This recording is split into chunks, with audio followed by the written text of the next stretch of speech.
Morena, you're at a farm in the Waituna catchment, and this is Katrina Robertson from Environment Southland. She is a land sustainability officer, so she has a good idea about what's happening in the Waituna catchment. Now, over the last few days, you've been looking at sediment and nutrient and how it impacts on the lagoon.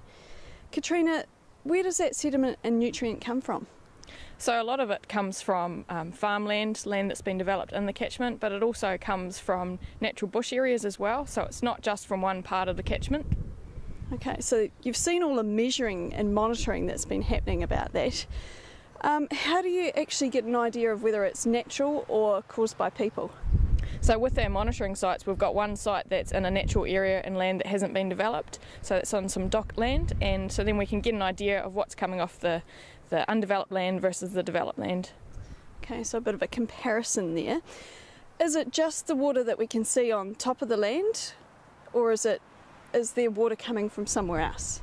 So there's surface water, which Kirsten talked about yesterday, and there's also the groundwater. So we've got a groundwater team which has been doing a lot of monitoring in the catchment as well, and so they've been measuring the water that's under the land that you can't see. So water, sometimes it'll flow across the land, but it also infiltrates or seeps through the soil and then flows under the ground, and then it ends up in the lagoon, or it can join up into the surface water creeks. Right.